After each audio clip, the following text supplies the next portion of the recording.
I recently spoke about truth and how my universal truths go through the filter of what God is or who God is. But here's another truth about life, is that what you focus on, you get more of. And this is a truth that's, at the foundation of big data.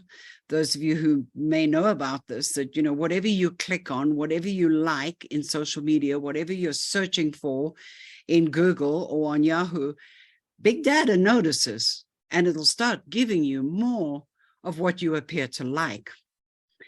Big data knows this, but they didn't invent it. God invented all these universal truths because he created us. He knows how we work. So the fact is that you will get more of what you focus on. So what does this mean for our lives? I mean, I recently spoke about the importance of spending time with God and focusing on his word and developing a relationship with him, that you actually understand how to live your life through the filter of it. In a previous episode, I referred to it as guardrails or guardrails. But I was thinking about this concept recently because, my downfall is ice cream. I can fall for ice cream anytime. And sometimes when I'm out shopping and I can find myself wandering down the ice cream aisle, or worse, down the candy aisle where all the good chocolate is, I think about one of the announcers. I can't pronounce his name, but he's one of the co-announcers on American Ninja Warrior. And I've mentioned this before too, saying it's one of the shows I love to watch because it's inspirational. But when a competitor gets into trouble and they get stuck in a particular dilemma, they often say, hey, you got to get out of there. You got to get out of there. And I can hear his voice in my head as I'm walking down the candy or the ice cream aisle say, you got to get out of there. You're going to be in trouble. Get out of there. And I thought, oh, how true is that about life? We just need to get out of there. We need to keep ourselves away from the areas of temptation. So again, going back to Proverbs, I've been camping out in Proverbs a lot lately, but in Proverbs chapter 5, for those of us who are sort of middle-aged single women like myself, or women in general, you may find yourself not really sinking in this chapter because it's about avoiding promiscuity, and the writer is talking to his son about avoiding prostitutes and those kinds of things. But I think that you need to read between the lines, because this really is about wisdom, about staying away from the things, like in my case, staying out of the ice cream aisle, but staying away from the temptations and the things that can drag us down, unhelpful actions, unhelpful decisions, put us in places where we shouldn't be to start with. And, for example, in verse 8, it says, don't even go near the door of her house. And I have written in my Bible, get out of there. In other words, don't fall for the trap of sin that you can fall into. There's a reason an alcoholic doesn't like going to a bar. Don't even put yourself in the situation. So whatever it is that God has healed and redeemed you from, don't go back into the place where that hangs out. So another fact about how our brain works, going back to brain science for a minute, our brains can only focus on one thing at a time. And it's not just men, ladies. I know you make fun of men saying they can't multitask. Well, I can tell you this, your brain can only focus on one thing at a time.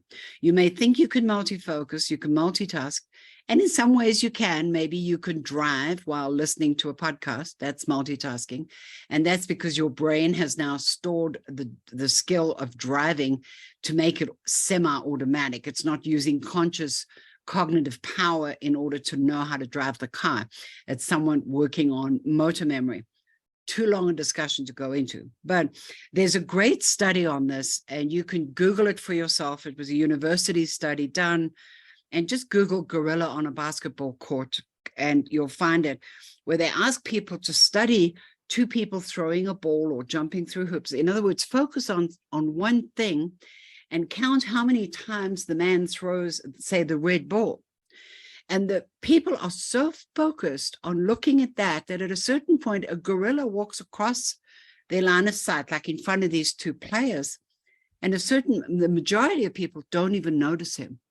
The guy in the gorilla suit, obviously not a real gorilla, but a guy in a gorilla suit walks across the court. So now that I've completely messed that up, just Google it for yourself and go look at it. But the principle is that we can only focus on one thing. So as I've said to you before, if you're focused on God and his wisdom and his truth, All these other distractions and sins tend to fall by the wayside. You don't notice them because you focused only on him. So choose where you put your focus. And in Proverbs chapter 4, just the chapter before this, chapter 4, verses 25 through 27, I want to read those to you as I close. Set your gaze on the path before you. With fixed purpose, look straight ahead. This is what made me think of the gorilla experiment. Ignore life's distractions. Again, set your gaze on the path before you, whatever your vision, your goal, your desire is, and your eyes on Jesus, with fixed purpose, looking straight ahead and avoiding life's distractions. Watch where you're going.